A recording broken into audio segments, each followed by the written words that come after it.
Ladies and gentlemen, please take your seats. The event will begin in 15 minutes' time.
Ladies and gentlemen, please take your seats. The event will start in 10 minutes' time. The pub does matter. What is happening to our pubs, what is happening to our hospitality sector is little short of a disaster. It's very, very serious. There is little doubt that certainly in small town small village Britain, when pubs close, it is a social disaster for the community. And if we can keep more pubs open, it will be a social good for the United Kingdom. A pub is not just a place that sells beer. It doesn't matter who you are or where you're from, you can walk into most pubs, have a few pints, have a conversation with friends or strangers, and those strangers might become friends. Pubs were a place where we went after a hard week at work to unwind and socialise. Our pub culture has helped shape our country over many years, if not centuries. And our pub goers are being hammered by the Exchequer with taxes on the pints they drink. The 5-point plan. Reduce VAT to 10% for the hospitality sector. Number 2, scrap the employer national insurance increase for hospitality businesses. Number 3 is simple, cut beer duty by 10%. Number 4, staggered business rates abolition for all pubs over a 4-year period and prioritising venues in most need. The 5th and final point, we have to change regulation, the beer orders, which was introduced in the 1990s. Goodness knows why, because it tied landlords into long-term contracts and now they can barely scrape a living. Business rates are killing our hospitality industry. And pubs in our country raise over £100 million a year for charities. That equates to £1.4 billion over 10 years. Reform UK will stop the rot, not just for pubs, but for the whole hospitality sector as well.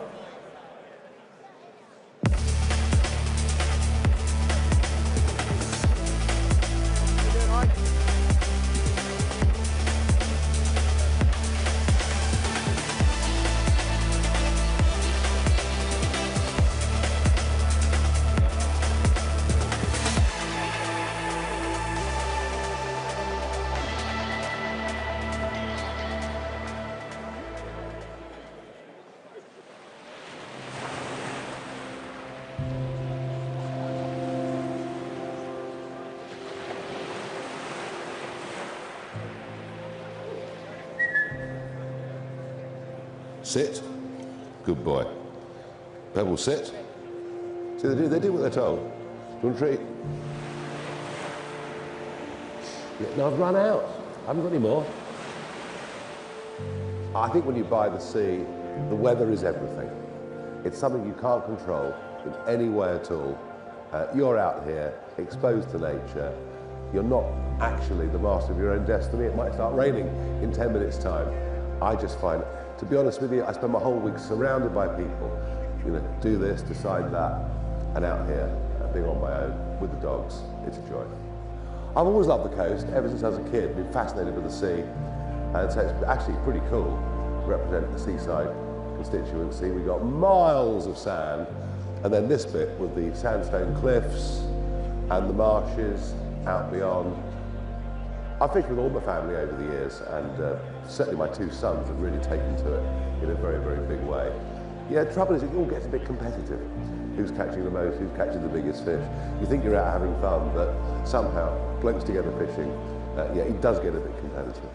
The biggest fish I've caught in the UK is bluefin tuna, all catch and release, but you know, big fish weighing several £100. But I've fished in Africa, I've fished all over the world. But this is home, and here we are. It's January, the sun's coming up, it's gorgeous. Right, come on then doggies, let's get moving, shall we? Let's go somewhere different. All along this coast, these relics from the 1940s are all still here. So these were all anti-aircraft and anti-invasion positions right along the coast. Still in amazing condition. I collect all sorts of military, but I can't collect this, I can't move this, but I've collected loads of stuff. I'm fascinated by not just the military aspects of the wars, but the civilian engagement, what everybody did, women going to work, all of those sort of things. It's plenty of rich history on this coast. You know, we talk about the economic problems, the law and order problems, but there's a bit more fundamental problem. We've actually stopped loving the country we're part of. And I still think we've got amazing influence around the world. There's so much we can do. We've got a very rich history, and we're not cherishing it. We've lost that basic sense of patriotic pride, and that's about putting our own people first. Doesn't mean we don't like anybody else. We believe in the nation, we believe in its history, we believe in its heritage, we're determined to pass it on. And that, I think, has been lost in a very, very big way. And yet I sense, particularly with the younger generation, they're hungry. They want that identity, they want that sense of belonging, they want something to be proud of. And when I formed this party, I said it was about family, community and country. And maybe we should talk a bit more about the country bit, because it really does matter. It does to me. But however bad it looks, things will turn around. They always have in the past. The good days will return.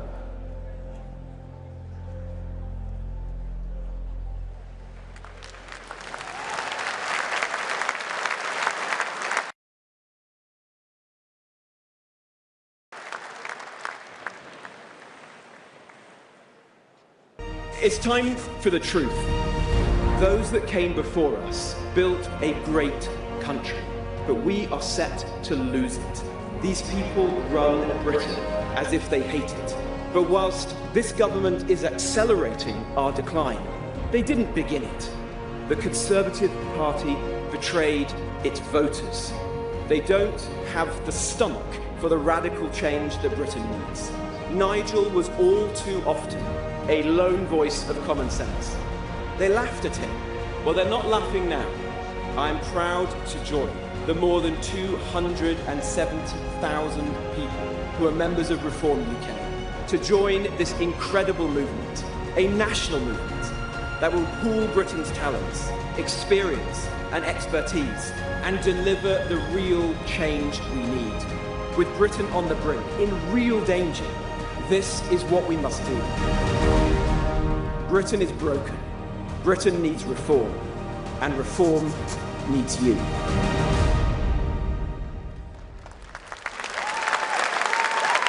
Politician. I want to feel inspired. I want to feel motivated. I want to feel part of a mission that is on its way to save our country. And for too long, the Conservative Party just hasn't been that.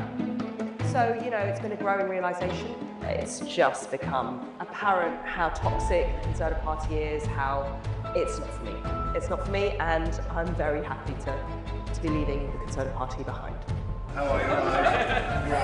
He was right on Brexit.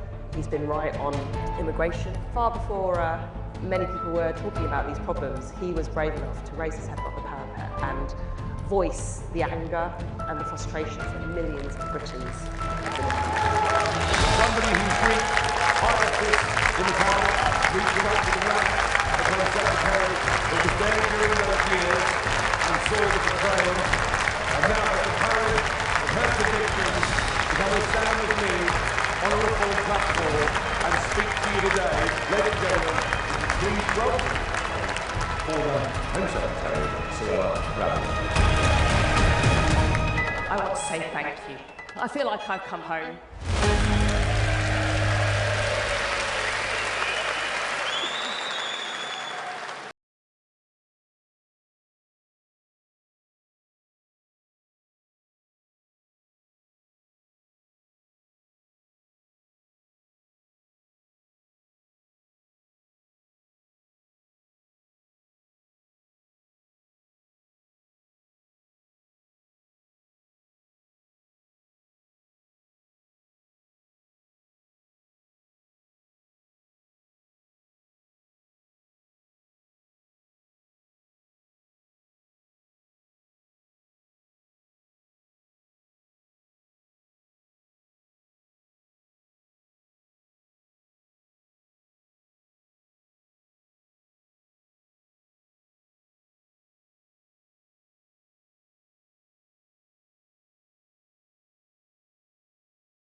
Ladies and gentlemen, welcome to the Time for Reform Rally, live from the NEC Birmingham. Please take your seats and make sure your mobile phone is switched off, as the event is about to begin.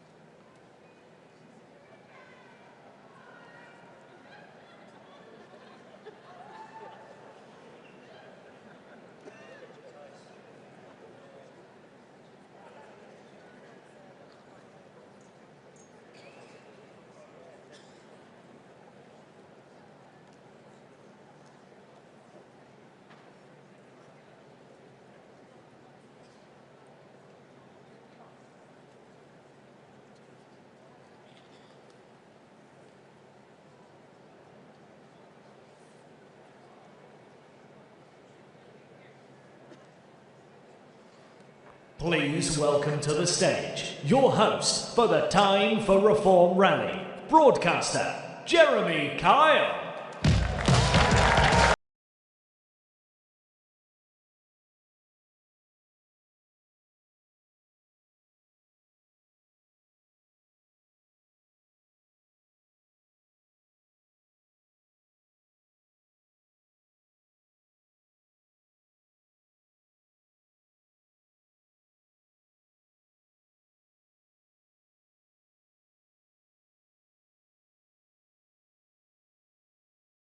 Turnout. Welcome to Birmingham! Here's the thing. Monday afternoon and 2,500 people, more than the Tories got across the whole damn week. How about that? Welcome along. A fantastic turnout, of course. I mean, reform is, by all accounts, on the march. Up to 270,000 new members, and you are the heartbeat of what this organisation is trying to do. There is real momentum, but I do actually have an announcement to make. It's 3:15 in the United Kingdom, and Keir Starmer is still the bloody Prime Minister. Not sure how long that will last. The Director of Comms resigned earlier. At 2:30, the leader of the Scottish Labour Party, Samwar, announced that Starmer will go. Lots of people have thoughts on that. We've got the Manderson scandal, of course. So much is on the line, I think. And I think Nigel and the team will tell you today that general election can actually feel closer than it has ever felt before. And that, yeah.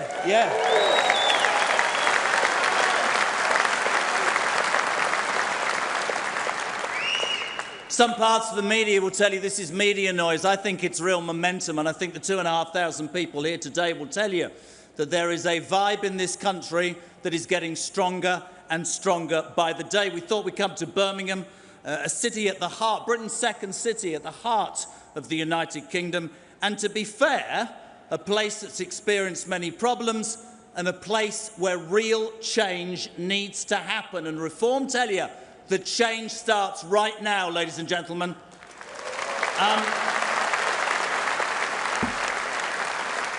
So you'll know that the Magnificent Seven have become the Eight. I was trying to work out what I could call them, the After Eights, maybe. All seven over there on that little stage. If you shine a light on Richard Tice, he's already sat there waiting to be interviewed. Give Richard Tice a round of applause.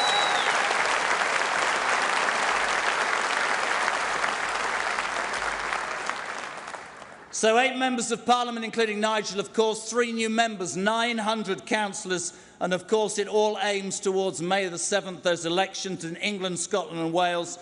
Those are the ones that the Labour Party haven't cancelled because they're bothered about the results, I suspect. But are those boos, ladies and gentlemen? It's quite weird having people behind you. I feel like Keir Starmer. I should be looking over my shoulder.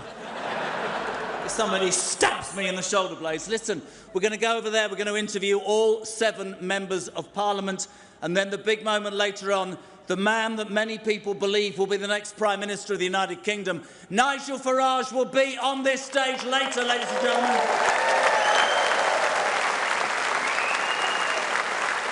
So, pick up microphone and walk. Just make some noise. Try and not fall over. If I don't fall over, that'd be good. Now, as I walk along here, I have to walk past the press. Watch this. Where are they? Where are the press? Wave if you're in the press. Oh, they're nowhere to be seen. Where are the press? Oh, all right, press. How are you? Do one. I'm joking. So listen, let's make our way. This is stage B, apparently. There's a lovely man with a camera. Oh, there's the press. There they are. Look at that. Don't fall up the stairs, idiot. That would be really... Richard Tice, Deputy Leader of Reform. How are you? How are we? All right? Yeah, not bad. Give Richard a round of applause. Wow. This is very cosy, isn't it? Where should we start? Wow, good question. Actually, I've got a bone to pick with you. You've got a bone to pick with me? Yes, I have. Why? Yes. Well, you see, there you were, interviewing my beloved live on Talk TV just the other day. Could I just say up 39% and the radio station? Yeah. More people listen to. Forget all that. It's when you said that she should dump me that we became ex-friends. Well, I'll tell you why that was. Because we did a lidered... No, I'm joking. Right, listen. Have you bought the ring yet, Tice? Come on. It's work in progress. Jesus, you're boring, man. Let's talk about you as one of the originals. Somebody who dreamt about a party that represented British values, that started it with our own chairman, David Bull, all those years ago. You've gone from 2 or 3% to leading, I think, in the last 300 or 200 opinion polls. It's remarkable, isn't it? It was actually, we were literally at 1%. Just think, less than 5 years ago, we stood in the May 21 elections and we got 2 councillors. And now we've got almost 1,000. I mean, it's remarkable. It's like an entrepreneurial political start. Got a round of applause.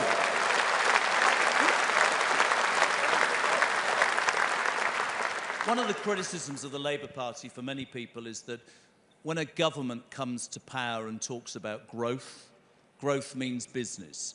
I think the business community, certainly here in Birmingham actually, would say that the last 18 months, in fact the last few years, have been very difficult. The question to me for you is very simple. What would reform do to encourage business, which equals growth in anybody's book? Well, I've been meeting businesses, many meetings over the last 6-8 months, and actually energising people by saying we're going to cut out wasteful, daft government spending it. We're seeing it with councils, but also asking them to tell us what smart and safe regulations we should keep that we all want and need, but also what daft, dither and delaying regulations prevent them from investing more money, hold them back, reduce their appetite to invest, because we need that investment, we need that growth, we need that energy, that motivation, and people need to be encouraged to take some risk. And people are they're really enthusiastic about the fact that wouldn't it be quite a good idea if people who understand about business, who've been successful business people, might actually then go and run not just a business, but also run councils. And then let's talk about councils, because so many people are up in arms about the Labour Party denying certain councils the chance for re-election on May the 7th. We're in Birmingham, which in itself is quite poignant. I don't think most people in Birmingham have had their rubbish collected for 16 months. This is the council I know you're looking closely at. Do you really think that you can turn a council like Birmingham around, Richard? Absolutely. It's an incredible city, Birmingham. It really is. It's a wonderful city. All right, give it a round of applause. There you go. What was that? That was Birmingham, mate. Very good. How did he do? 1 marks out of 10? That didn't go down well, did it? Go on. But it's an incredible city. Yeah, it is. And Britain's second city. Britain's second city. It's the largest council across the whole of Europe. And it's been badly run for so many years by Labour, sort of running it into the ground.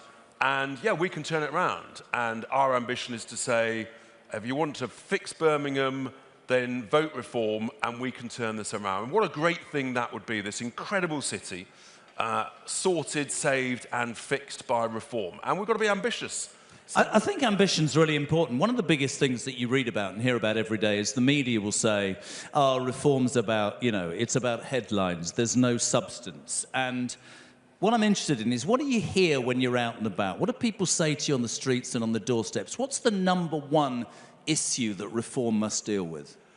Oh, I think people are just so fed up with the state of the country. Enough is enough. And they can't wait for a general election. And people just enthusing about the sooner it comes, the better. Do you think it will be before 2029? Oh, I think the odds on that have dramatically shortened. I mean, yes is the answer. We've been saying for many months it could be late 27. Even that now looks quite a long time. I mean, the people in this room would want to know this, because we've heard about, making the party professional, taking other people on board, giving the impression that, you are ready, if you like, to govern. Are you ready? We are absolutely all fired up, and we are gearing up, getting ready. And yes, whenever there's a general election, we would be more than ready in every sense of the word. And people should trust us, believe in it, help us, energise it, and spread the good word. And the last question, which you don't know about, is this. It's 3:25 on the 9th of February, and a certain man is holed up in Downing Street, I hear quite depressed, quite worried. He's lost his chief of staff, he's lost his communications director. The leader of his party in Scotland says he should go. Richard Tice, when does Starmer leave? The sooner the better, everybody. The sooner the better. We want him gone. Ladies and gentlemen, and I mean this genuinely, this man has been here since the beginning. He might be a bit tight in terms of buying a ring, but I give you Reform's Deputy Leader, Richard Tice, ladies and gentlemen. Thank you, well done. Richard Tice. So as I said, Monday, early afternoon, evening here in Birmingham, £2,500. Make some noise. One of your newest MPs, Robert Jenrick's on the stage.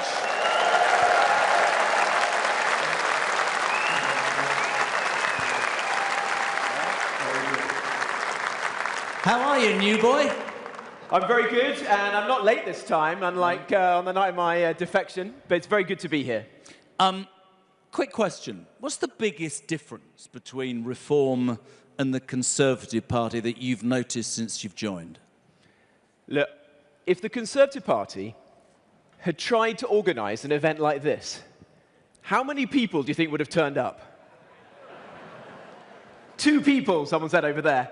Look, there is no other political party in British politics that could organise an event like this. There really isn't. And why is that? It's because something special is happening in the country right now, where millions and millions of decent, patriotic Brits are standing up and saying, enough. We want to take our country back. We love this great country. We're not prepared to see it slip into decline. We are going to come together to rally behind Nigel and Reform and ensure at the next general election, and that might come sooner than we all thought, we are going to ensure that for the first time in my lifetime, the first time for a long time, we have a great reforming government that turns this country around. And that's what I'm excited to be a part of. There you go.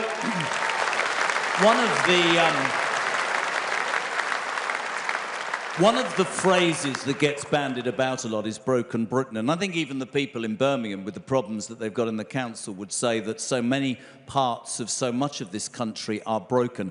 I'd love a little insight. Tell us about that meeting of the Conservative Shadow Cabinet before you left, when you sat there open-mouthed and they said Britain isn't broken. Yeah. Well, look, it was almost worse than that, actually, Jeremy. They put onto the screen the Conservative Party's mantra, and at the heart of it was exactly that. The Conservatives do not believe that Britain is broken. And I said, well, I do believe Britain is broken. When I walk the streets, when I go to visit factories and pubs and talk to people on the doorstep in North Nottinghamshire, people think the country's a mess right now. Their wages are going nowhere, their bills are rising, they're sick of immigration, the small boats, their kids can't get on the housing ladder, the NHS, the potholes in the roads, you name it. And shadow cabinet member after shadow cabinet member rolled their eyes, shook their head, said they disagreed with me. Why? You know, I just don't think that they walk those same streets. Yeah. I think they're so out of touch. But Jeremy, the worst group was, there were other people around that table who said, Rob, we agree with you. Britain is broken, but we can't say it because the Tories broke Britain. And that convinced me, that was the final straw to me, that if that is your mindset, how can the British public ever trust you again? And I think that the Tories broke Britain, Labour have made it even worse, and the country is now crying out for change. And that is the incredible opportunity that this party has. When you make as momentous a decision as you did, yeah, because look, I know you, and I know how difficult that decision was to make, and it was incredibly brave. What would you say to Conservative voters who, you know, disillusioned? I tell the same story every time on this. I did an interview before the last election. I was interviewing a Tory MP, and I was interviewing a potential Reform candidate. And the Reform candidate talked about, you know, controlling our immigration, more police on the streets, intel, dealing with law and order, lower interest rates, lower taxation, better public services, all those things. And as he said this, I'm thinking, you know what, as a Tory voter all my life, that was the sort of thing that I adhered to. And the Tory MP jumped in and went, no, that's far right. And I remember thinking at that point, you've lost me, mate. What would you say to Tory voters who right now are looking at you, looking at Suella and Andrew as well, and thinking reform could be the answer? What would you say to those would-be Tory, well, would-be reform voters? Yeah, look, I understand why this is difficult for some people. It was hard for me.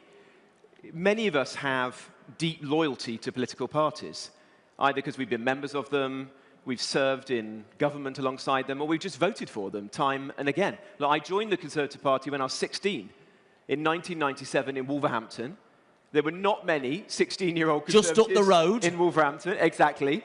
And I've been part of it, or was part of it, for a very long time. But sometimes, and this is the crucial thing, sometimes you ultimately have to put the country before party loyalty. And that is the journey that I went on. I think it's the journey that millions and millions of people across our country are doing right now. Maybe they've always voted Labour. Maybe they've always voted Conservative. But they've watched both of those parties let the country down.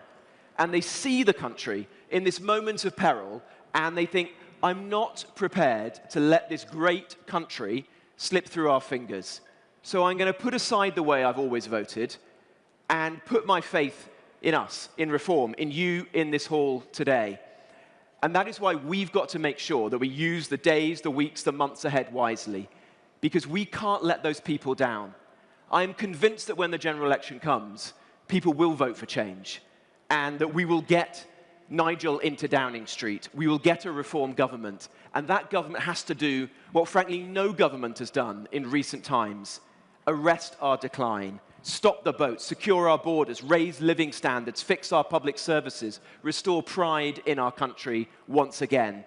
That prize is within our grasp.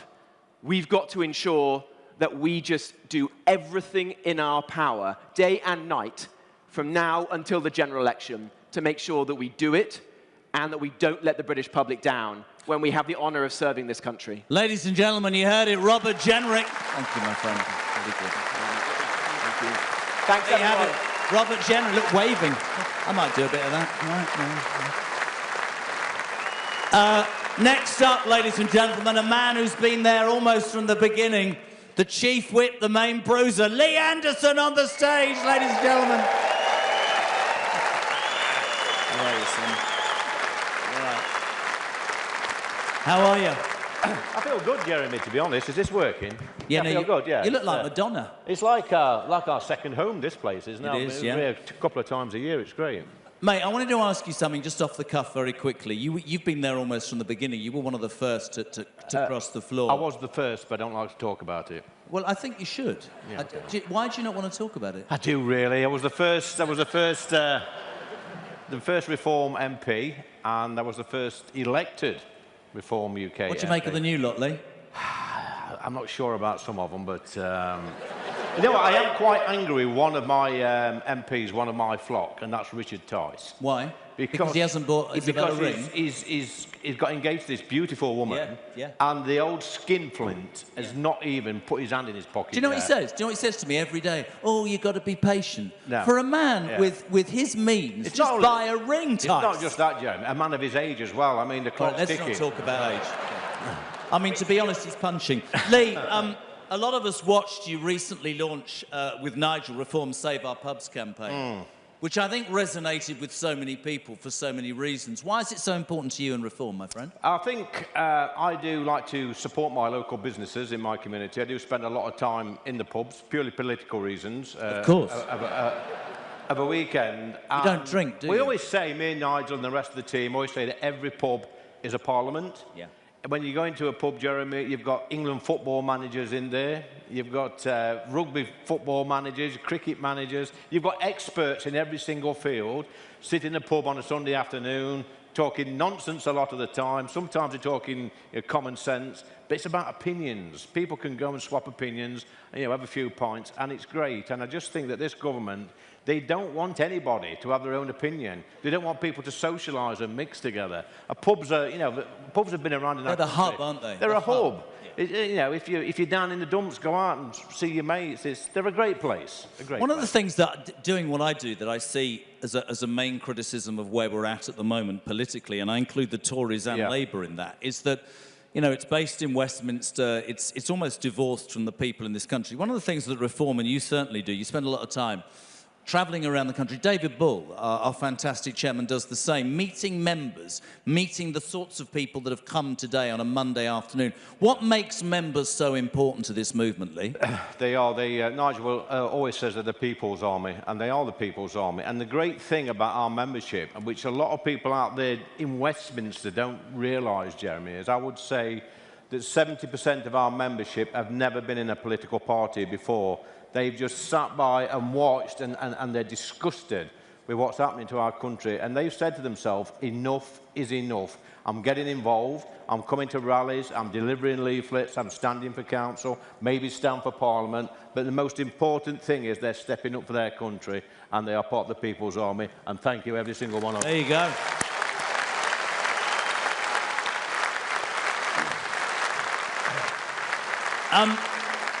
You've come up with some quite famous nicknames for those in power. I mean, you call Rachel... What do you call Rachel Reeves? I did it in Prime Minister's Question Times last year. Yeah, I called her Rachel from Accounts.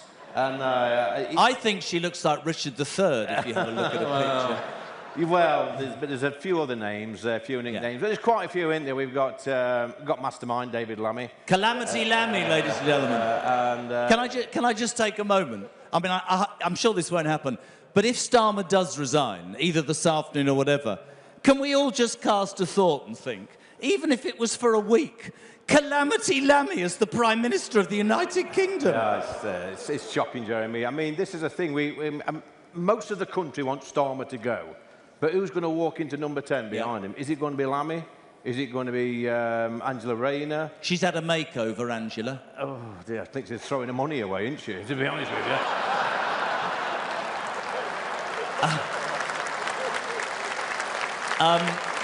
You got Wes Streeting. Turned out, I found out this morning on the show that Wes Streeting was organised Peter Mandelson's stag do. Well, he's up to his neck in it. Wes Streeting's a pound shop Mandelson, that's all he is. In fact, he came up to Ashfield before the general election in 2024 to campaign. And I actually thanked him in the House because I think his appearance helped me win that seat. Have you got any other nicknames? I have, Jeremy. Any for your own MPs? I don't know. It's, I don't want to talk about Ticey too much. No. Does he annoy you? No, he's been here from the beginning, Richard has. And I will say this about Richard. He's the reason I'm here. He's the reason there's 2,000 people in this room today, so we should give Richard Tice... Should give him a big round of applause for Tice, man. Jeremy, before I go, it wasn't always a bed of roses between me and Richard. When I was first in trouble with the Tory party, me and Richard didn't get on. In fact, in one interview, I called him a pound shop Diane Abbott. And oh dear. What I want to... what I want to say now, I want to apologise to Diane Abbott. I think I won't have a job for long. I think you're amazing. I think you embody reform. Ladies and gentlemen, your Chief Whip, Lee Anderson. There he is. So from the man who was the very first Reform MP, Lee Anderson, to the man who is the latest new recruit, the MP for Romford, Andrew Rossendale, ladies and gentlemen. How are you? Very nice to see you. Thank you. I asked you in the green room, which is really interesting, because you came over to Reform a matter of weeks ago after Robert. And I know there's a lot of people who have said, you know, this party, yes, it needs experience and it mustn't take anybody, but this has been a decision that you've been thinking about a long, long time, Andrew, hasn't it? So I was Reform before Reform was even thought of. Why did it take you 5 years then, man? And I joined Reform because I love my country and I believe that we need a fresh start for Britain, a new government, with a Prime Minister that's going to stand up for our country. I've known Nigel for 25 years.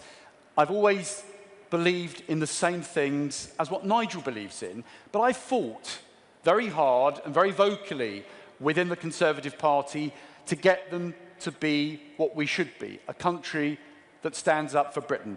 But I failed. In the end, it was very clear to me that the only way forward for our country is to have a reform-led government with Nigel Farage as our Prime Minister. What's it like, quite right? What's it like, finally, then, reaching that moment when you know you're a Reform MP, the shackles are off, the things that you fervently believe in, you can now talk about? A bit like Robert, is it sort of amazing? Do you feel totally different? Do you know, it's like a bird being freed from a cage. Yeah. The problem with the Conservative Party is that everybody's managed. Everybody reads from a script. Yeah. You're told what to do. Are you? I think so, Told yes. what to say? Absolutely. As a shadow minister until 3 weeks ago, every speech I gave had to be approved. Now, I'm free to say what I truly believe in. Is that because you're with a party that trusts your judgment and trusts your ability, you feel? Now I have a party that truly goes with the grain of the British people and goes with my own beliefs. And for me, to speak out as I can do now freely, I'm actually going with the grain of reform, not being sort of on the sidelines and saying things that I know the party establishment won't like. So when I speak now, I can speak freely and do what I believe is right for our country, and that's why I joined Reform. When you're out and about in the last... Yeah, absolutely. When you're out and about in the last 3 weeks, how are you received? I mean, here we are, 2,500 people inside the NEC again, an amazing turnout. And I wasn't being flippant when I said that the Tories couldn't even get that over 3 days at their conference. The feeling is of real... I hate using the word momentum because that reminds me of Corbyn, but there is real momentum, isn't there? And it must be a real enlightening experience to be part of that. Jeremy, it feels like coming home. Hey! This feels like what the Conservative Party used to be when Margaret Thatcher was there. You know, we would turn up and she would inspire everybody to go out and fight to rescue our country in the 1980s. And it feels like Reform is taking on that mantle, carrying that conservative flame forward, or the belief in Britain that Margaret Thatcher always stood for. So yes, it's liberating coming to Reform, and it's inspiring because we have a leader in Nigel who actually will go into number 10 Downing Street and have a plan to put our country back on the right track, which is so desperately needed. We have a terrible Labour government. I think the worst government. He's still in power, by the way. Breaking news. Starmer's still there. Is he still there? Still well, in there. Not for long. Not for long, but we need change in this country. And that's why this new movement, Reform, led by Nigel, the British people, I believe, will elect us to power. But if we don't, our country will suffer. So that's what we need to do, get Nigel in at number 10. First step towards that, of course, is the... absolutely. The first step towards that is the local elections in a few months' time. 900 councillors, nearly 1,000 Reform has now. How do you see those local elections going? Do you think there'll be a barometer for what the country thinks? Well, we've got very important elections on the 7th of May, and I think that the British people are in the mood for something different and something better. What's the point of voting for the two old parties? You know that nothing's going to change. With Reform, you know that you've got a new party with a vigorous new agenda and a clear plan for local government, but also for our country. Now, I'm a Greater London MP, or I'm really Essex, to be honest. Romford's Essex, it's not London. Good dog track. However, great dog track. However, we are part of Greater London, so we need to get Layla in as our mayor, because the one person, apart from Keir Starmer, the one person we want to see the back of is Sir Sadiq Khan. I have to do this in as balanced a way, but I can't. I'll have to keep quiet. Andrew, I know everybody in Reform is delighted that you've made a step after all those years. I know that Nigel personally is delighted, and we wish you all the very best. Your newest MP, Andrew Rossendale. Thank you very much. Thank you, Jeremy. Thank you. There you go. Now, we're getting through them, the Magnificent Seven. Next, No, you can't walk on yet. No, don't. I'm building you up. She did the impossible in Runcorn and Helsby. This lady, the First Lady of Reform and a good friend of mine, Sarah Pochin, ladies and gentlemen. It didn't fall over. How are you? That's one of the rare occasions we don't greet each other with a bit of a kiss and a cuddle. Well, I know, it was. We're trying to... Shh. Are we behaving? Are we behaving? Sod it, never mind. I feel so lovely. Now. 8 months ago, you did the impossible in Runcorn and Helsby, and I think for many people across the political spectrum, that sent somewhat of a wave of actually reform isn't just about headlines, and it's more than that. It's got 270,000 members now. It's an organisation that has a way that it wants to move forward. How exciting was that moment for you? It was the most incredible night of my life, actually winning. Have you said that to your husband? Well, to be fair, I did think he felt a bit of competition when I said that, because I actually spent the night with Nigel Farage, but we'll leave that there. But no, joking aside, what that showed is that a normal, common-sense person like myself, you know, I'm not Eton, I'm not Oxford, I'm just a mum that has worked all her life, brought up 2 children, and understands people, understands what people need to make their lives better. And that's what the people of Runcorn and Helsby needed. They needed a strong voice, and they embraced me. And you know what? We won by 6 votes.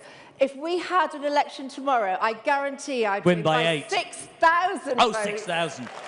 I don't know if many people know this, maybe they do, but you spent many years as a magistrate, and I know that the justice system in its entirety in the United Kingdom enrages you. We speak weekly on my show. You're good enough to comment every single week, Sarah, and the way this country treats, well, criminals seemingly favoured, victims favoured over. It's a mess, and you've said that that is something that you... I mean, some months ago, Layla and Nigel, of course, launched Britain is Lawless, and you believe that strongly, don't you? Well, look, what I've seen over 20 years working in the courts is an absolute deterioration in law and order. But more importantly, we've seen the politicisation of the judiciary that should be neutral. They're not neutral anymore in this country. We see a 2-tier justice. We see the justice system clamping down on free speech, on democracy, you know, the values of our country. And one of the things that upsets me more than anything is successive governments, Tories and Labour government, have failed to keep women and girls safe. And I'm telling you, very true.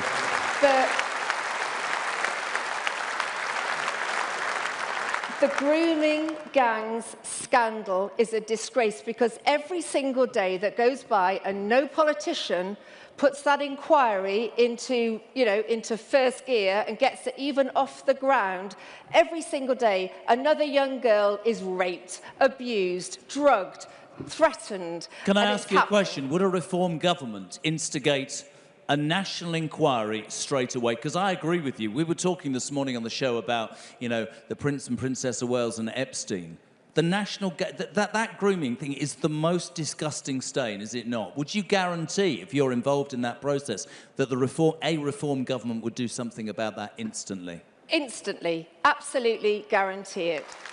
It's really important. It's a disgrace. And I think a lot of people...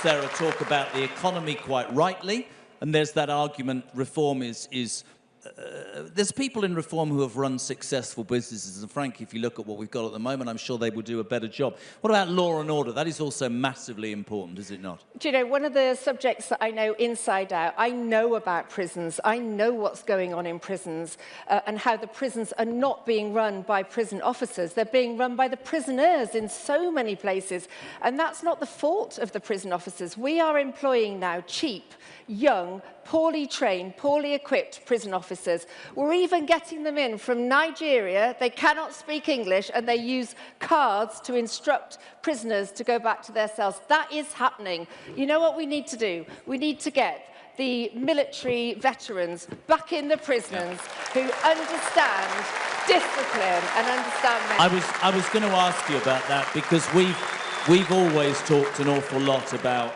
veterans, and it's a really close subject to my heart. I don't want to get political. I'm not. That's what I'm not here for. I don't understand how we treat our veterans in this country, and I think a lot of people who are here today, and most people who support reform, want to know that a reform government would do right by the men and women who have put a uniform on and protected this bloody country. I really do believe that.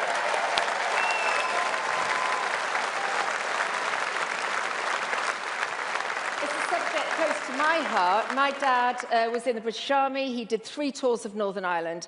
And many of you will see that I spend every opportunity, I take every opportunity to stand up in Parliament and talk and protect and support our veterans. And under a reform government, no military personnel who just followed the line of duty, who followed orders, will ever get prosecuted for their actions. Amazing, amazing. Quite right, too. Lovely. It was fine. Is that it? Sorry about this.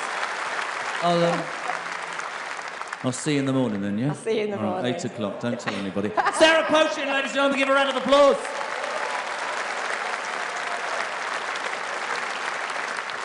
Next up, a gentleman who I haven't actually interviewed before.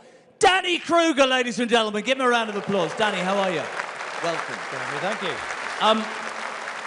Actually, for you, before we talk about the job you were given in September, reforms preparing for government, what's it like for you coming from the Tory party to this? I mean, it's a Monday afternoon. It's an incredible turnout. And the vibe is such a positive one. Yeah, the vibe in reform is just the best thing about it. And it's a kind of paradox because, you know, we're the party who realise that Britain is broken. Yep. We're the ones who really know how bad things are. That's why we've got this momentum. And on the other hand, we're the most cheerful, optimistic, upbeat party of all. You've got the Tories who don't accept the problem, but they're really downbeat and gloomy and depressed. We know how bad it is, but we're the party that know we can change it. So it's a really good atmosphere. It's probably just because Nigel is just a cheerful guy and his spirit spreads through the party. And I think honesty is a really important point as well. As I said, in September you were tasked with leading reforms preparing for government. How's it going? Is reform ready? I mean, we look at what's happening politically and we wonder whether that moment... I mean, he's still in power, by the way. Breaking news, Keir Starmer still sat at number 10. Yeah, I know. Are the Reform Party ready? Because critics will say, how can you? Yeah, listen, we are getting ready, and we're getting ready fast. Before I arrived, a huge amount of work had been done, and I want to pay tribute to Zia Youssef, who's been leading the policy work.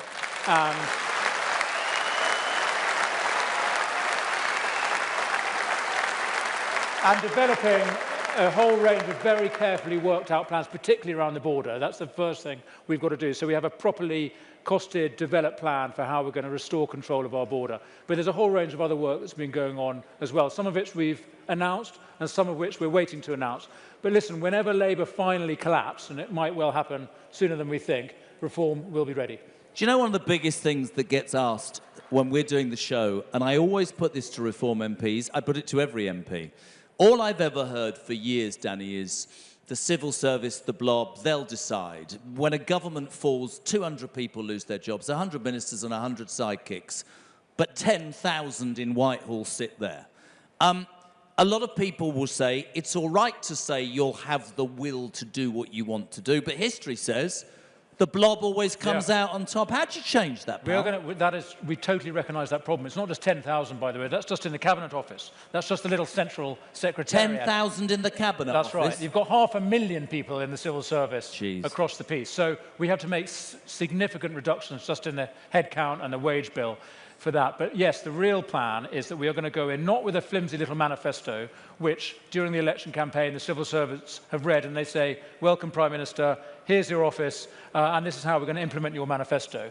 Nigel's not going to sit there taking that. He's going to say, no, here's the plan. It's not just a thin manifesto. We've got a whole programme of government. We've got legislation drafted. We've got appointments prepared. We've got plans in place. And here to the civil servants, these are your orders. And the crucial thing is, if they don't obey our orders, they'll be out. So that's the crucial difference.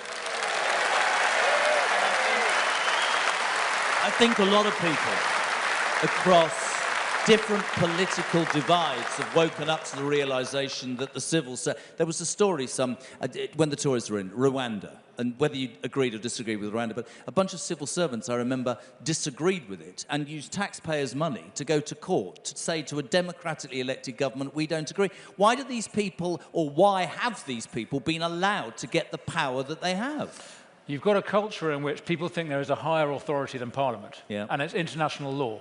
And so civil servants and judges think that we can disregard what government has decided, disregard what Parliament has voted for, and we are going to appeal to this higher law. So that's the crucial reason why we need to get out of the European Convention on Human Rights, repeal the Human Rights Act, put Parliament back at the heart of power.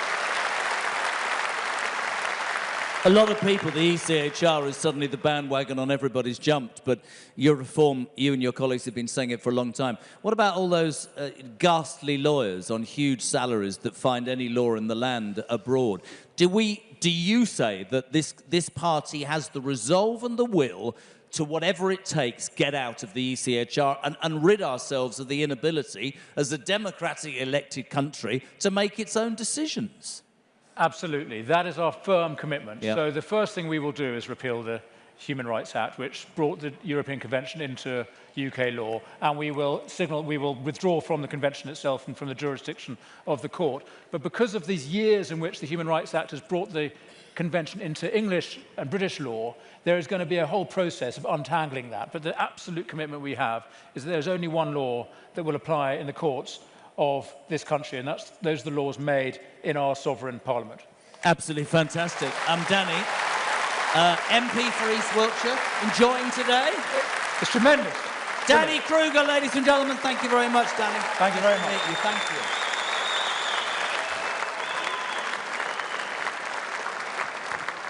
And finally, in the Magnificent Seven, our latest person who joined, ladies and gentlemen, Suella Braverman.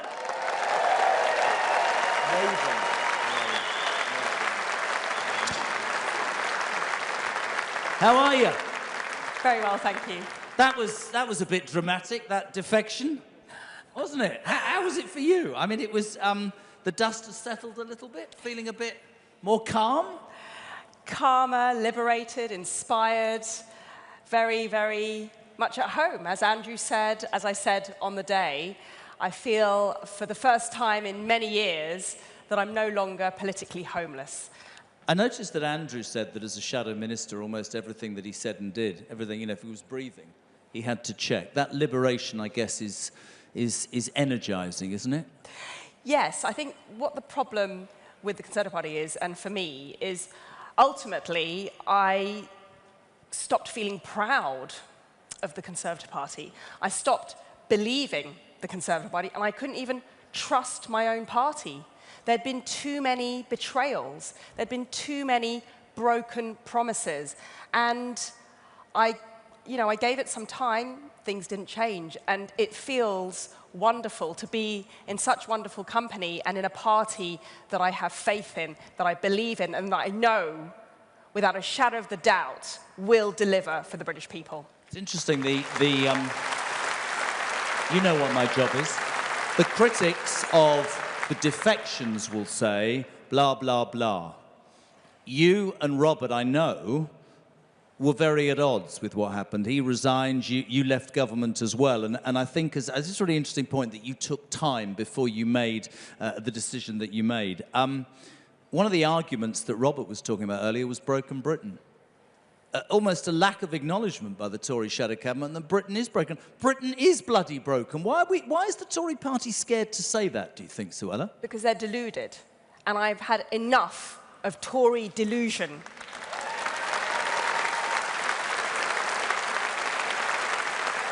And they're lying to themselves and to the British people. And I've had enough of Tory lies. When you hear Danny, who's been part of preparing for government's in September, talking about leaving the ECHR, the Human Rights Convention, it seemed to me, as a casual observer, that everybody else jumped on that bandwagon. Do you believe the Tory party when they say we'll leave the ECHR? Goodness, no way. Goodness, I got to the end of my tether because of the great betrayals. And one of their great betrayals by the Conservative Party was their refusal, not just a failure, a refusal to leave the European Convention on Human Rights when they had the mandate, when they had the opportunity, the power, and indeed the duty to do so. Those of us, like Andrew, Robert, myself, Danny, who were calling for us to leave the ECHR were sidelined. We were ignored. And eventually, they got so frustrated with us. So, you know, leaving the ECHR, great betrayal number one. Failing to cut visas and legal migration, great betrayal. It was on the Conservative watch that record numbers of people came into this country, contrary to manifesto promises, contrary to the Brexit promises, a total dereliction of duty. Great betrayals. Can I ask you, see, you have to say layperson's terms nowadays. You can't say layman's terms, can you? You'll upset somebody. Oh, bugger it. In layman's terms, leaving the ECHR has become a line that people throw out. Reformers said they'll do it. The people here believe that. What difference will that make? You were a Home Secretary. What difference will that make?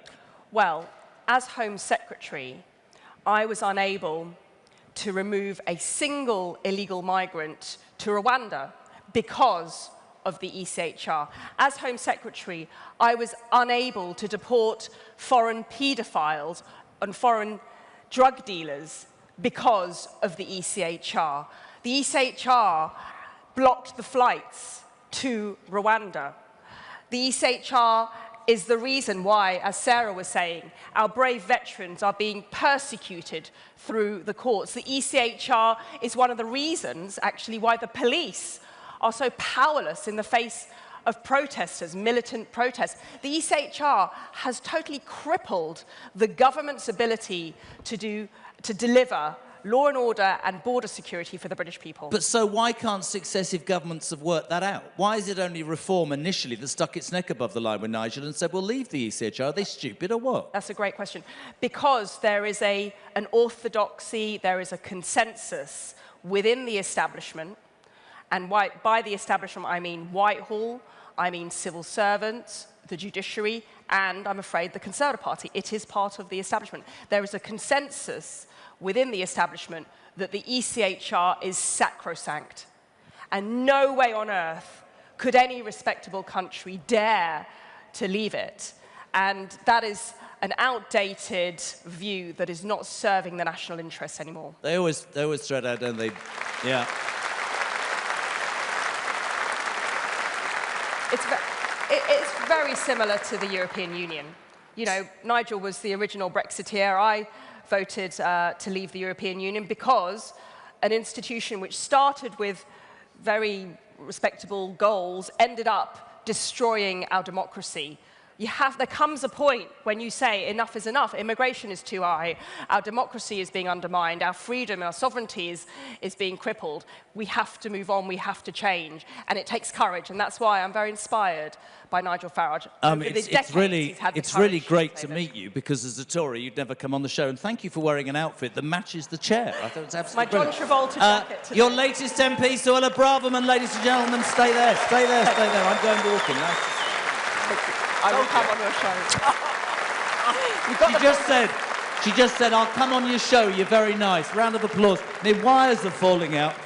Right, we are heading back to the main stage, and we are very near to the main man himself. We're walking past the press. They've all gone a bit quiet now. How the press all right? They've all gone... Are we having a nice time, ladies and gentlemen? Not a bad bunch of people. I just want to grab somebody. Look at them all. They're thinking, who's he coming for now? Look at Tice. He's nervous. It's going to cost me a few quid. Borrow it off here. He's got a few quid. I just want to take 2 minutes and give this man a round of applause. Your chairman, David Bull, ladies and gentlemen.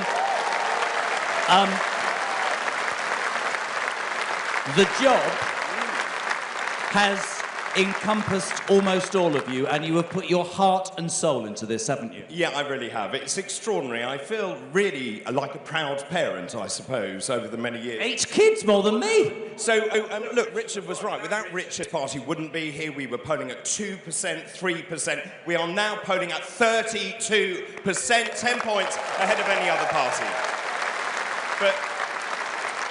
There is also something very, very important. I imagine many people here have seen me around the country. I spend all my time on trains around the country. I have seen 7,000 people in 7 months.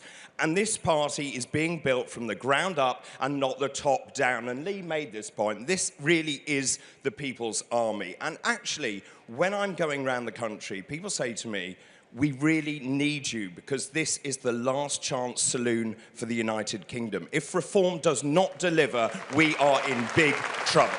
I think it's really important. I think it's really important to give this man credit because I missed sort of presenting with you. We were quite a double act. What's going on? You've gone all important on me, haven't you? I'm the chairman. I don't think so, no. It was great, wasn't it? The conference was great, doing a double header, as we call it in the industry. You're doing a great job. Obviously, I've taught you a few lessons, so well done. Sorry, what was that? Don't you have a tie, by the way? Oh, sod off and sit down. Right, sit down. David Bull, ladies and gentlemen. Now, I said... by the way, breaking news at 4:07, Keir Starmer is still in power, ladies and gentlemen. Almost as unpopular as Keir Starmer is a man called Sir Sadiq Khan. Next up, a lady who plans to throw him out of London. Layla Cunningham, take a thing. How are you? You all right?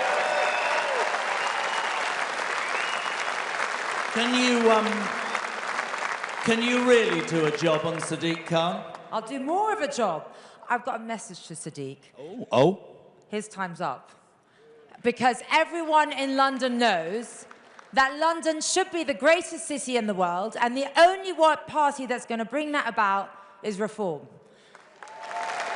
When you look today, you think of the job that you're trying to do in London, you see a Monday afternoon in Birmingham, 2,500 people. What does it make you think about this as a movement? Listen, I get stopped by all kinds of people in London. You know, people tell me, oh, it's a certain type of voter that votes reform. We all know it's not. There's no left or right. There's just voters who want a government that works for them, keeps them safe, keeps taxes low, delivers good public services, and for God's sake, believes in the sovereignty of this country. And only reform does that. Thank you. Brilliant. There they are. Look at them. It's like, just get the camera. Look at that. Sweeping along. Zia, how are you? Nice to see you. Ty's bought the ring yet? Lee Anderson says you're a tight ass. He did. Have you got a comment to say to that? Yeah, I'll have a word with him later. I'm a bit bruised up. Robert, very good. Lee, you're the man, aren't you? Chief Whip. Andrew, thank you. The lovely Sarah. And Danny, you're not getting a kiss. Thank you very much indeed. Give the Rogues Gallery a round of applause. Right. So... not long to go now. The main man himself will be here to tell you about his vision and about how Nigel Farage believes that he can change the United Kingdom. First up, of course, is the May elections. Before the main man comes out, we thought it important to show you the journey, the momentum, the vibe that Reform UK has had over the last 12 months. Enjoy. This could be a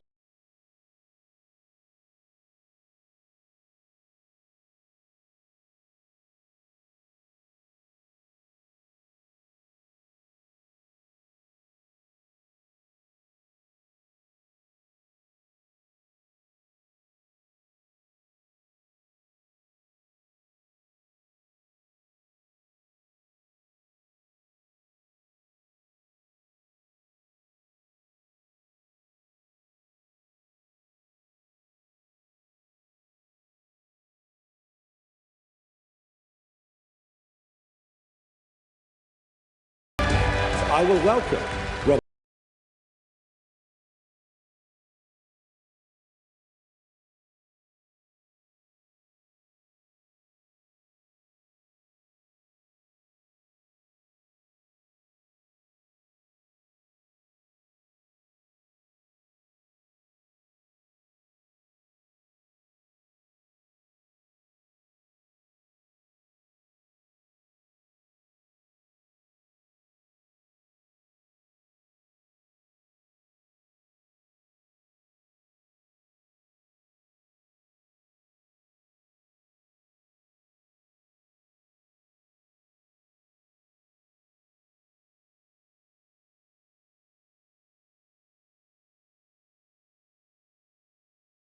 UK, Nigel Farage.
Good afternoon, Birmingham. Well, here we are.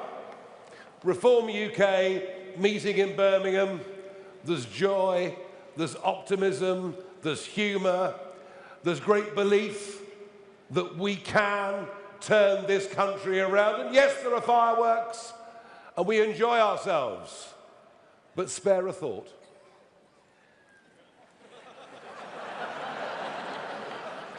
No, please. Spare a thought for Downing Street this afternoon, where the curtains are drawn and the political life of the most unpopular and most useless Prime Minister in living memory is drawing to a close.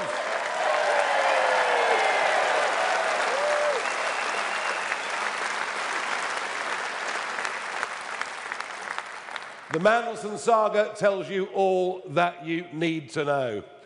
Its depth, the numbers of people it involves, the sheer level of corruption is probably the biggest political scandal we've seen for 100 years. And it's not as if the PM wasn't warned. Everyone knew that the bloke was a wrong 'un. So McSweeney, in the short term, has carried the can. As you might have heard when you arrived, the Scottish leader, Anna Sarwar, has called on him to go. The cabinet are coming out one by one being loyal, because none of them want to appear to be the person that wields the knife. And he has to meet the backbench Labour Party at 6 p.m. this evening, where I expect the conversation will be of a rather franker nature. He won't be there for long. He'll be gone and replaced by somebody undoubtedly far worse. Far worse. It took the Conservatives 14 years, 14 long years of disaster to get into the mess they did, and this mob have managed it within a space of 18 months. I suppose you've got to admire it, really. But either way, what we do know is there is now a very clear dividing line in British politics. Keir Starmer says the country is not broken. Kemi Badenoch says the country is not broken. And we say, and 74% of the public agree with us in opinion polls, we say Britain is broken and Britain needs reform. And it doesn't matter where you look. It doesn't matter where you look. Just look at our public services. The NHS, just as one example. It's literally impossible for the NHS to cope with the level of population explosion that has happened in this country over the course of the last 20 years. And I can scarcely believe that now we are offshoring the NHS, outsourcing the NHS. You could get a telephone Zoom consultation from a doctor on a beach in Malaysia. Don't ever let the Labour Party say that Reform want to privatise the NHS whilst they're outsourcing the NHS, whilst at the same time putting a cap on the number of students who qualify as doctors and nurses every year. Complete and utter madness.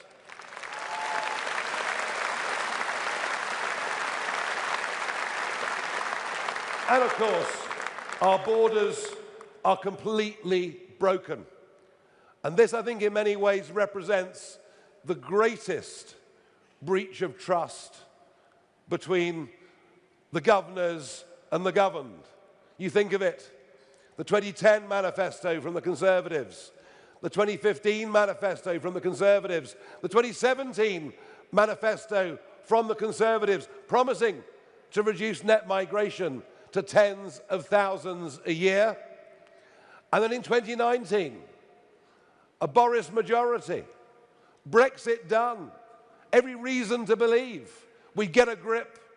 And then we got the Boris wave with net up to 1 million people coming in a single year, most of whom are not bringing the kind of skills and support that our country needs. And frankly, whether it's immigration or anything else, the Conservatives were a disaster. They broke Britain, and all that Starmer and Labour are doing is making the situation worse. And the same comes for illegal immigration. Just think about it. How could it be in our interests to allow nearly 200,000 undocumented young males into our country? And that is what has happened under both the Conservatives and Labour, and now more people have arrived by boat under Starmer than did under any other Prime Minister. Our borders are broken. Our economy is broken. No one dares admit it. The national debt increased 2.5 times in 14 years of Conservatives and is now absolutely, totally out of control under what I think, despite the CV, oh no, she's got a good CV, that Rachel Reeves. 10 years, a senior economist at the Bank of England. Do you know what? She is the most useless Prime Minister in our history and an embarrassment to us on the world stage. She clearly hasn't got a clue what she's doing. As our debt explodes, as our welfare bill goes through the roof, business confidence sinks. And I particularly want to mention small business. There are 5.6 million men and women out there engaged in their own enterprises who frankly feel persecuted by both of the last two governments. And we are the party that's on the side of Alarm Clock Britain. We're on the party on the side of people who want to get up, run their businesses, have a go, and believe you me, I think those self-employed and small businesses will vote Reform at the next election. Frankly, there is nobody else who even understands what they do, because almost no one in business has ever had a proper job, and that is going to change.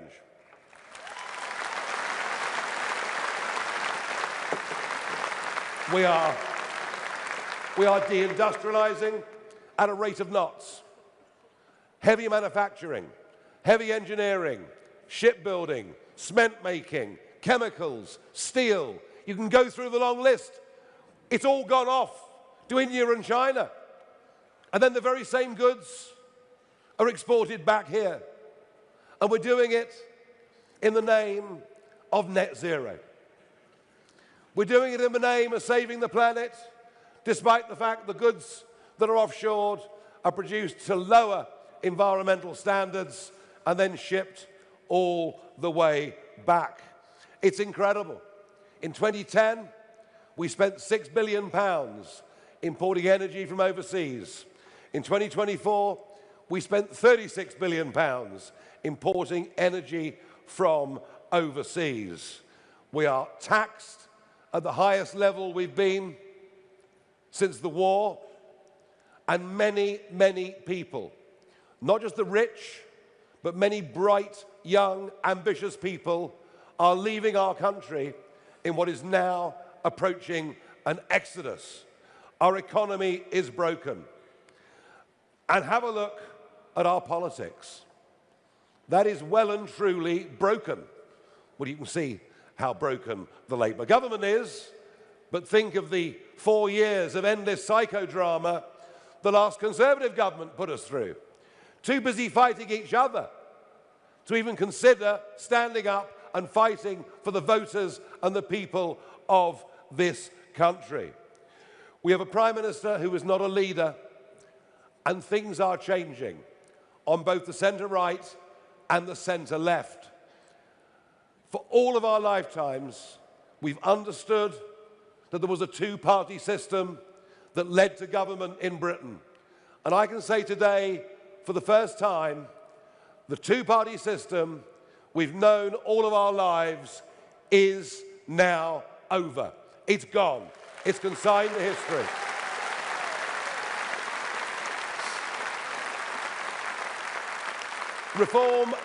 Reform has broken the mould of British politics, something Roy Jenkins tried to do 40 years ago and failed.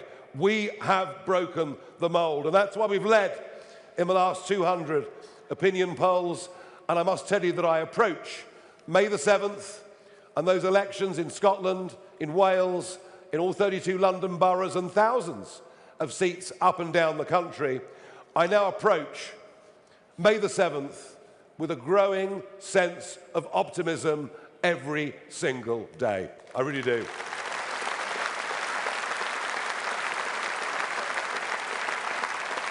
And so broken is our politics, they've even started cancelling elections.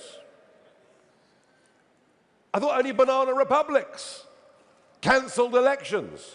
Well, I will be in the High Court on the 19th and 20th of February when we fight the government at judicial review, not just for the elections this year,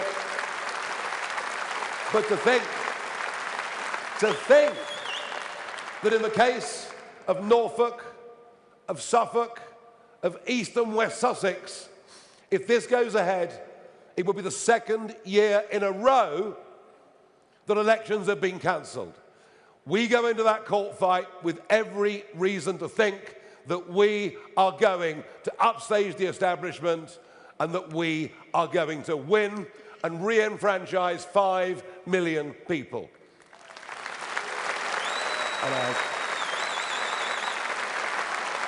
Now, there is a number of people in those counties, particularly those for the second year in a row, have now started cancelling their direct debits and standing orders for their council tax. They're doing so on the basis of no taxation without representation. Now, of course, I could not possibly. None of us could we? Behave, Lee. We couldn't possibly support such action, but do you understand? I'm sure you'd feel the same way. We're going to do something about it. Now,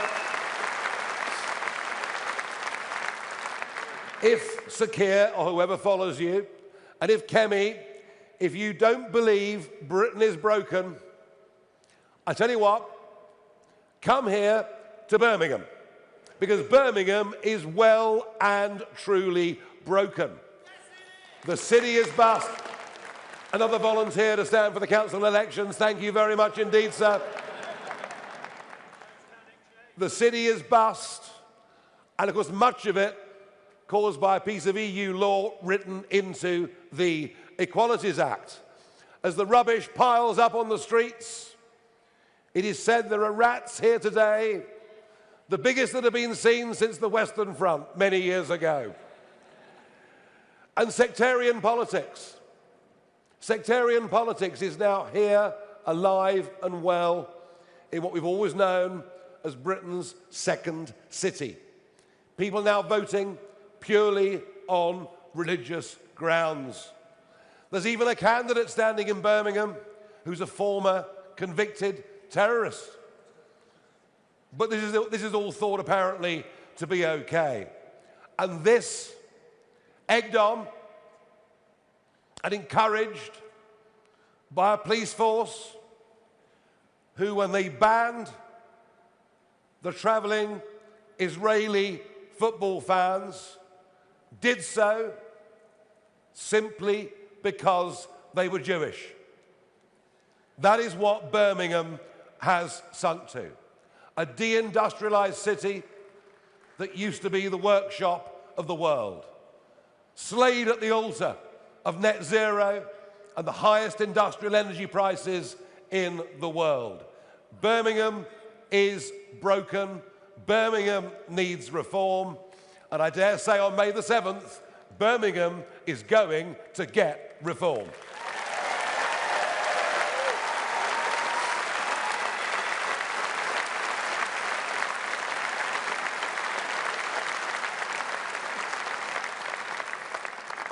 Now, unless you face up to the facts that Britain is broken, unless you're prepared to be honest enough to accept the depth of trouble that we're in, you can't begin to even contemplate what the actions needed to rectify it are.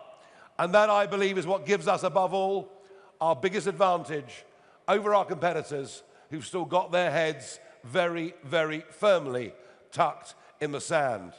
They somehow think that you can fiddle with the boiler, replace a couple of spare parts and it'll all be okay. And we say no.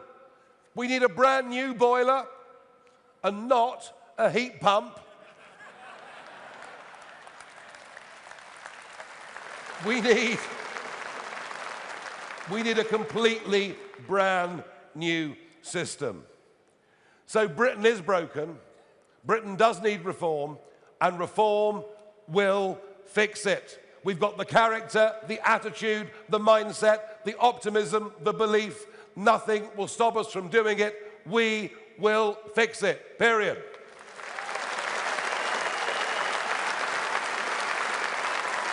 And we will stick to our fundamental principles. We will stick to the slogan that summarizes why we are and what we are. Our priorities are family, community, and country, and we care about those things, frankly, to the exclusion of all else. Because if we do, and we respect the Judeo-Christian principles which underpin the entirety of our civilization, if we understand those things, respect those things, then we can proceed with people in position and with policies that will all be based around one political theme. And that political theme is national interest. We will act in the national interest and of its people at every given opportunity, regardless of criticism.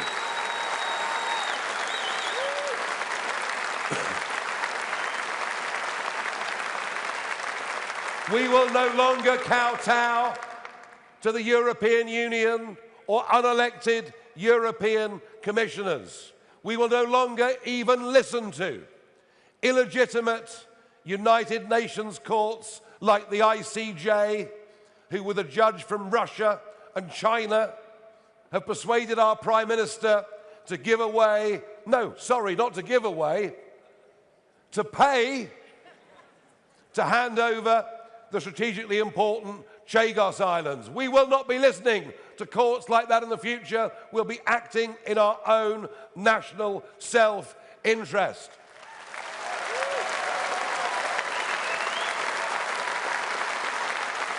And we won't do the bidding of the Chinese Communist Party in the shameful way that this Prime Minister, this government, and many of its officials do. Did you see after his visit to Beijing that today British citizen and democracy rights campaigner Jimmy Lai has been given a further 20 years in prison? Starmer doesn't negotiate. Starmer doesn't stand up for the interests of British people, of whom Jimmy Lai is one. He surrenders at every twist and turn. And we will end DEI in our public sector.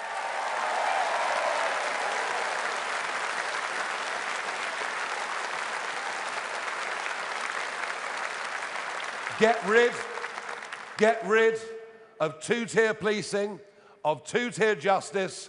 We will, because we're firm, we're determined, we don't mind what abuse we're going to get. We will stop the rot. And we'll do it because the national interest demands that we do. Just as it demands that we abolish this insane net zero agenda, it's going to go under us. And we will.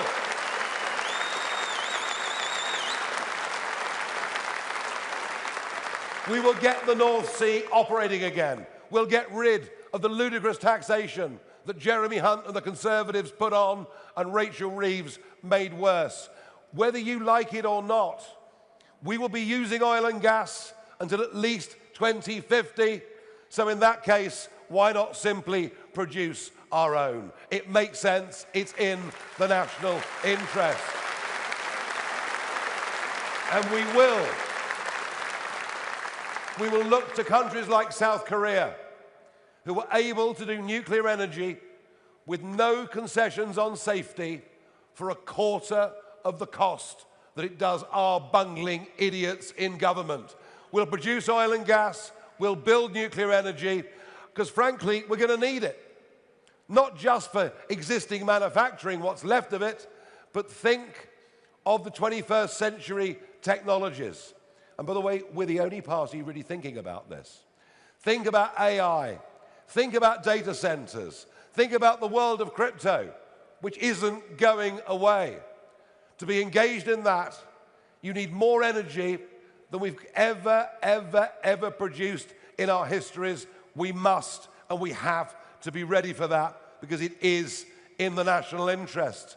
And we will do everything in the national self-interest to try and produce as much food as we can in this country and not allow our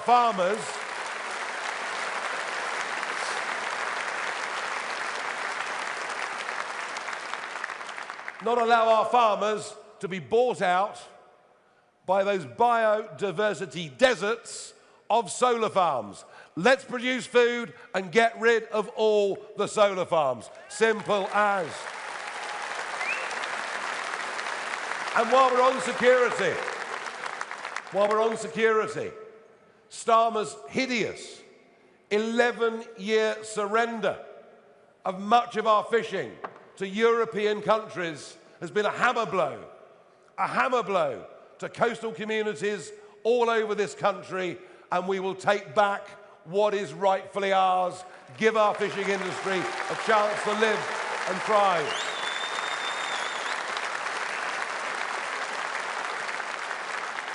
It's all about putting our own people first.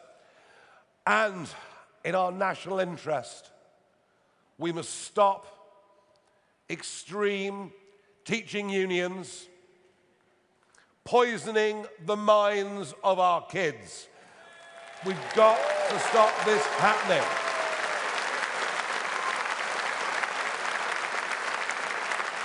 We will ensure there is a patriotic, balanced, historical agenda that our children learn. And we will also recognise that not everybody is fit to go to university to do an ology. That actually in the modern world of AI, people with trades and skills are not going to get replaced by computers. So from the age of 16, boys and girls should at school be able to start learning trades and skills that will last them for their entire lives.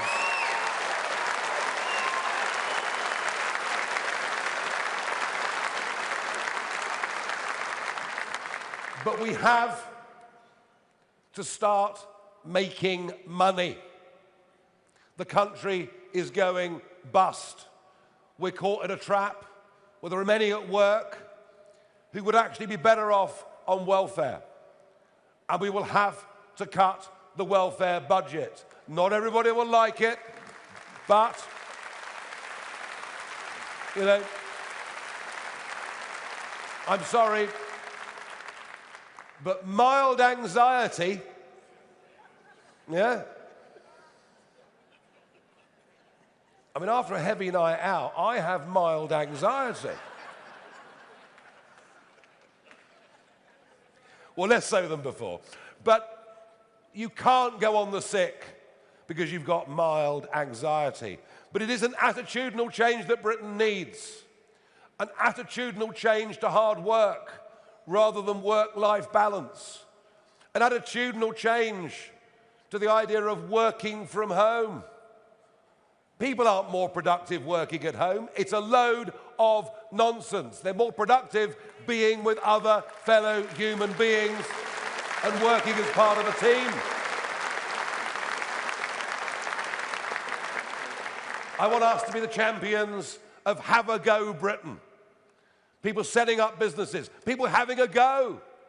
They may succeed, they may not, but many will, and I'm pleased that Kevin Byrne, who was the founder of checkertrade.com, is going to be our mentor in helping us produce the right policies for millions more men and women to set up their own businesses and have the chance to make a big success of their lives. And I'm proud that we're going to do that.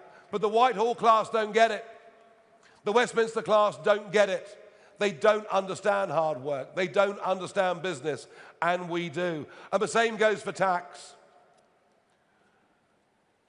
Why would you want all the richest people who pay the most amounts of tax to leave the country? Because if you do that, it means the taxes that everybody else has to pay, who's at work, go up. It is the economics of jealousy. It is the economics of small-mindedness. It is the economics of stupidity. And I want to reverse the exodus. I want the rich to come back and pay taxes here.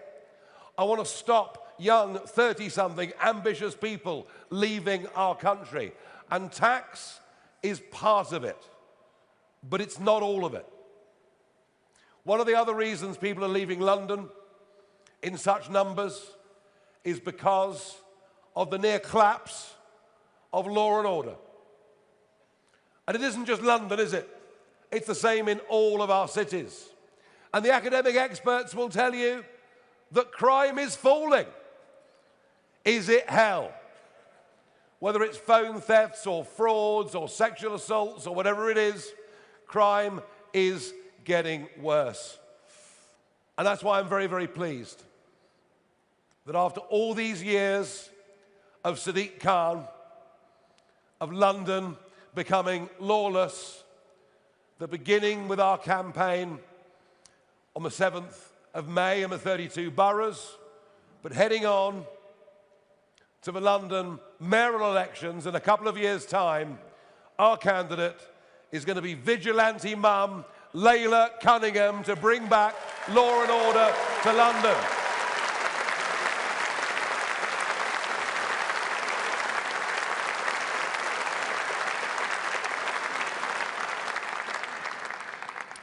And yes, we will control our borders. We will act in the national interest in terms of defence, in terms of waking up to the fact that our defences were shredded in 14 years of Conservative government, and despite all of Labour's promises, it isn't actually happening. And if we have to cut the welfare budget to make our defences stronger in a dangerous world, well then that is exactly what we are going to have to do. We can't defend ourselves right now. We need to be able to. Now, 20 months ago, I took a very big and life-changing decision. Having retired from politics, once we got Brexit over the line, I decided that I would come back into politics, and I did so because I believed that at that moment in time, I was the best person to lead the fight back against the shredding of all of the values and all of the good things that this country had stood for. I can't be bought. I can't be bullied. I've stood for the same principles for many, many decades. I'm not doing this for my health.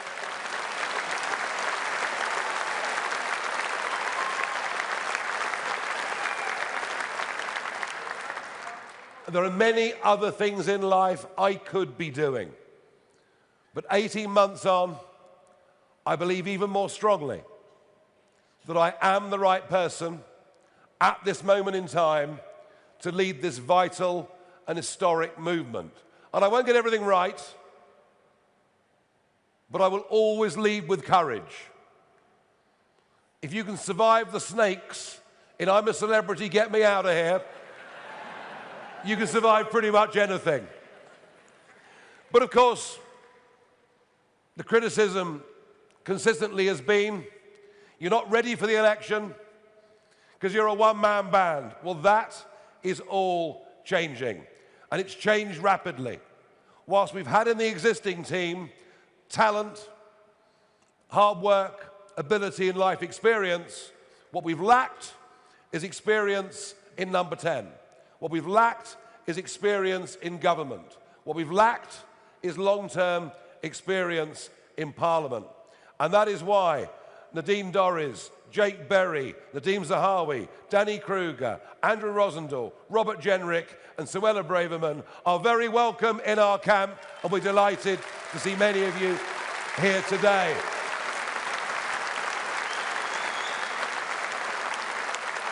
And that complements enormously.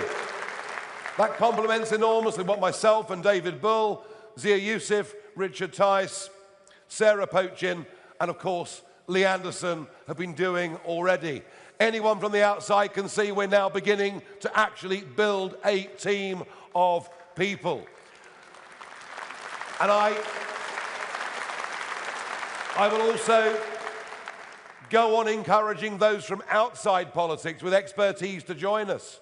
People like Colin Sutton, people like Vanessa Frake, and there are many, many more people out there who will answer the call because they realise just how much trouble our once great country is in. The May the 7th elections are crucial. They are our equivalent of the midterms. And I'm pleased that we've got the right leadership in Malcolm Offord in Scotland, Dan Thomas in Wales, and Leila Cunningham in London. We've got the right people. But I'm not going to wait until after May the 7th for the next phase, because things are moving rather quickly out there.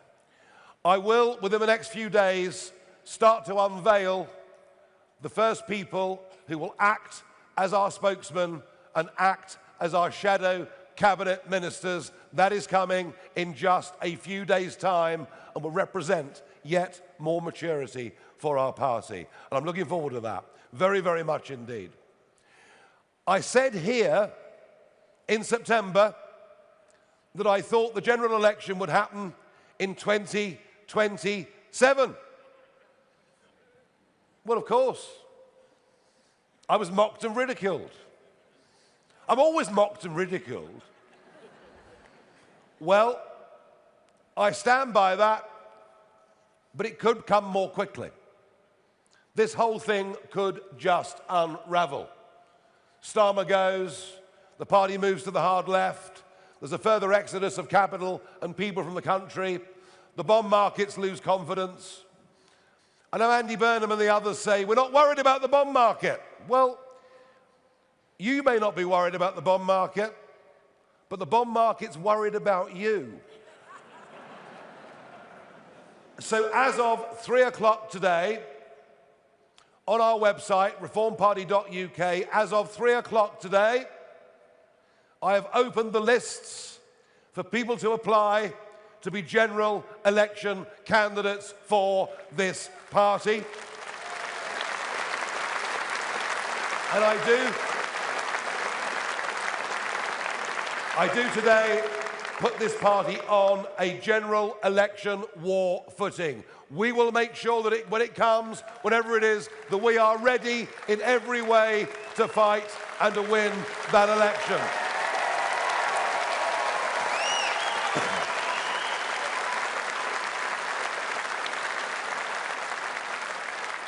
And we're fighting because we believe that we want and need a proud, independent country that stands up on its own 2 feet, cherishes its past, but embraces its future. It's a place people want to come and live, a place people want to come and invest, a place where wealth and better living standards can be created. We have been totally failed by the two-party system, totally failed by career politicians. I am putting together a team of people who will do much, much better than that. And what I love about this party, about the events that we hold, is the optimism, the belief that we can do it. And you are our people's army. And without you, we can't do it. But I believe we can do it. Do you? Yeah. I believe we can do it. Do you? Yeah. Thank you very much indeed, everybody. Thank you. Thank you. Thank you. Thank you.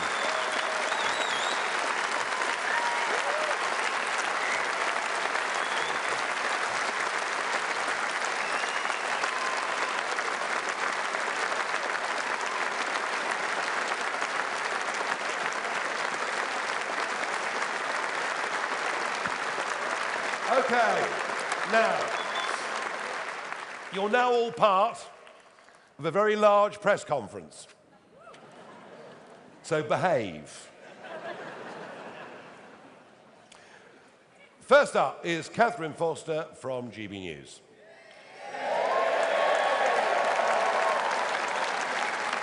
I'm not sure that every media channel will quite get that round of applause, but anyway, Catherine, please. Thank you, Catherine Foster, GB News.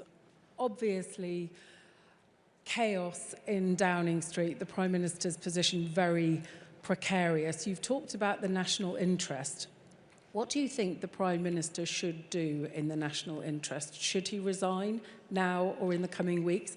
And when you said about something much worse could replace him, could you elaborate on that? Yes. Look, if a Prime Minister loses credibility, can't command the House of Commons, can't command his own party, doesn't have respect internationally, then it's not in the national interest for him or her to stay. So I think that he should resign, and I think that he will, before very long, resign. I think Anna Sarwar is a very big marker. I mean, how can Labour now fight the Scottish elections if Starmer stays as Prime Minister? It's virtually impossible, isn't it? And the same, I think, will come for Wales very, very shortly. And there's supposed to be a meeting of the Parliamentary Labour Party at 6 o'clock tonight, which could be very entertaining. When I say much worse, they'll go further to the left. The centre of gravity of the Labour Party is being dragged leftwards. It's being dragged leftwards by sectarian votes and fear of losing to more Gaza independence. It's being dragged leftwards by the advent of Zach Polanski. Some pretty crazy ideas, but that's where it's going. So I suspect that the next leader of the Labour Party will have even worse policies on tax, will drive the exodus of talent from the country, and I think things are going to get worse before they get better. But you know, maybe the truth is, if Starmer goes, maybe what the public really deserve is a general election, and that is what we'll push for.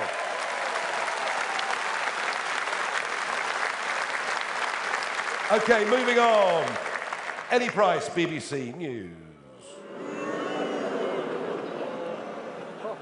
Honestly, I said behave. You haven't heard the question yet? Actually, I didn't know I was getting one, Nigel, but... so you think the general election could be far sooner rather than later? You're talking about announcing your shadow cabinet in the coming days. Are you really ready?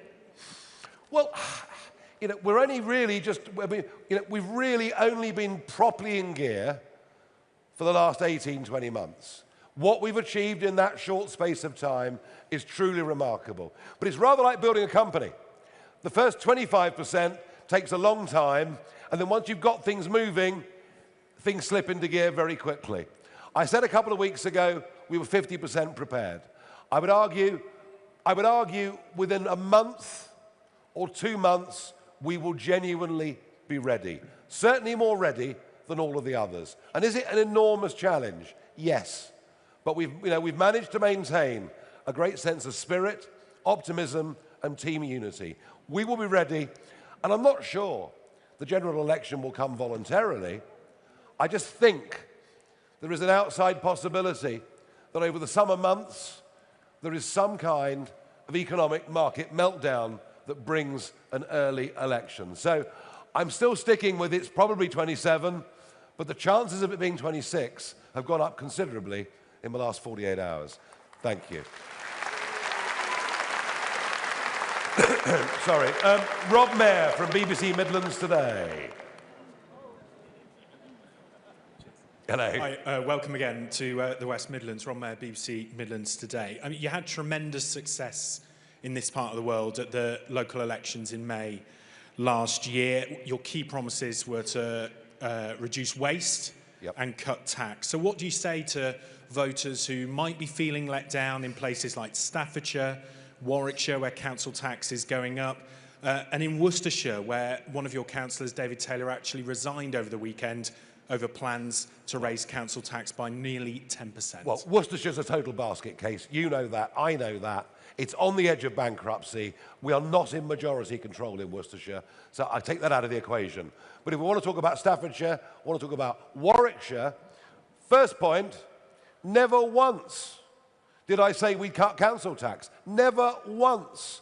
Never once in the campaign did I say we'd do that, because I knew it would be impossible given how tough the finances were. What we said is we would find waste and save money. And across our councils, we've made about £300 million in savings thus far. Our council tax increases in the councils we control are lower than the council tax increases for the other parties in the rest of the country. So I would say to you, we're not off to a bad start.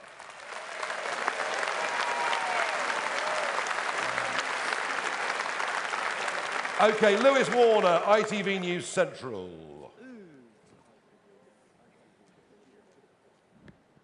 Thank you. I'd like to ask, you said you're on a general election war footing.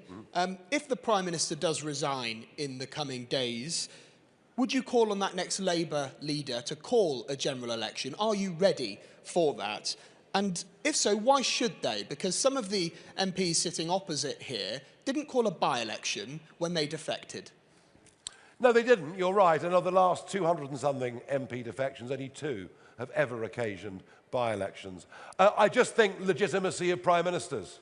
We've had so many prime ministers now. Where is the legitimacy of a prime minister who's not been approved by the people? And I think the office of prime minister is being rapidly devalued. Yes, I accept it's the Conservative Party that did that. I mean, it was hard to keep up at times, wasn't it, how many there were? But no, I think there will be a big call in the country for a general election. They may well ignore it, and they probably will ignore it, as I said earlier, but do not underestimate financial events spiralling out of control if they go for a leader that is on the hard left of British economics. So I still think it may happen. I doubt they will offer it to us, sadly. Sophie Church, Daily Mail.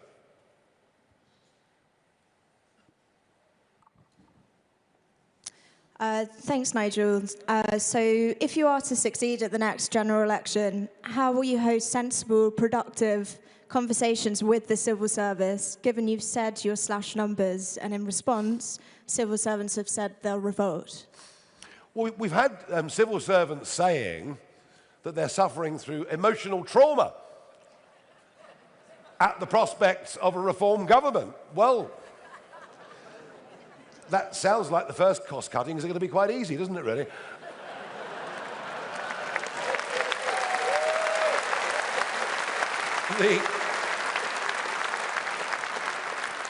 I do not have direct experience of working with the civil service. Richard Tice and I have not been in that position before. But we've spoken to enough people who tell us there are many good people in the civil service who want to do their best. And what we have to do is find out who are the good ones and keep them. And with the advent of AI, I promise you, with the advent of AI, there are going to be a lot of job losses in the civil service anyway. What we cannot have is an obstructive civil service that willfully try to prevent the manifesto of a government being put through.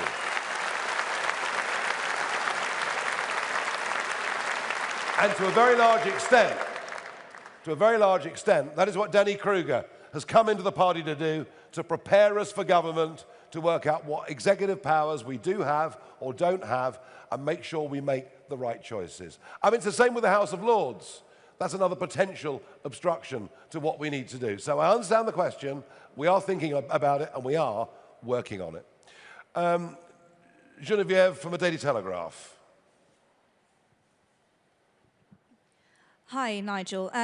You say that you want to put experts from outside of politics onto your front bench, and you'll be announcing names within the next few days. But how would you do this if you were to get into power? Would you use the House of Lords and appoint them peerages in order to get them into those positions? And previously, you've said that you want to abolish the House of Lords. Is that still your position? Well, the House of Lords as it currently exists is an absolute monstrosity. Absolute monstrosity. I mean, filled up with hundreds of Tony Blair's mates and David Cameron's mates, most of whom live within the same 2 postcodes in West London. I mean, it's a nonsense. No, radical change to the House of Lords. Look, if you appoint people from outside, you've got 2 options. If they're not in Parliament, one is, yes, the traditional route, you put them in the House of Lords. A better route, in my opinion, is to make the committees that meet in the House of Commons more powerful, to give them legal force, so that ministers can genuinely be held to account. And that, to me, would be a far better system. It really, really would.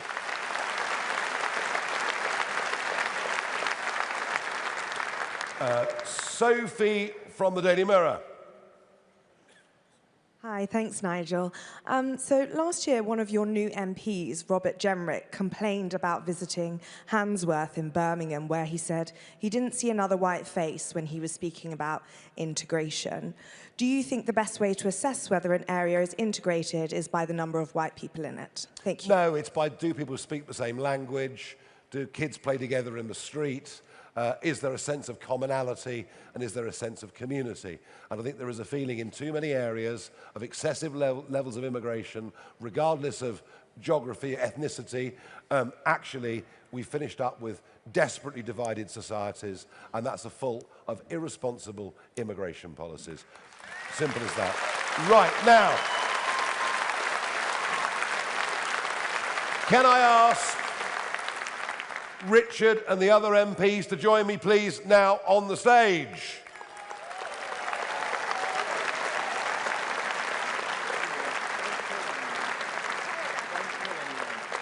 Now, gather in quite tight. No one too near the edges. We come forward.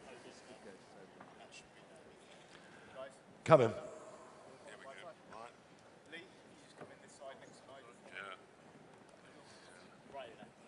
Lee was hiding, I can't believe it. On behalf of all of us, massive thanks for you turning out on a Monday afternoon in such numbers. Massive thanks for your enthusiasm, your optimism, your energy. I know many of you are going to be engaged in these elections coming up. There's one coming up later on this month, a load more coming up on the 7th of May. And what you see before you is a growing parliamentary team, a team that now has more depth and breadth and experience that it had before, and a team that before long will be very much bigger. Thank you, everybody.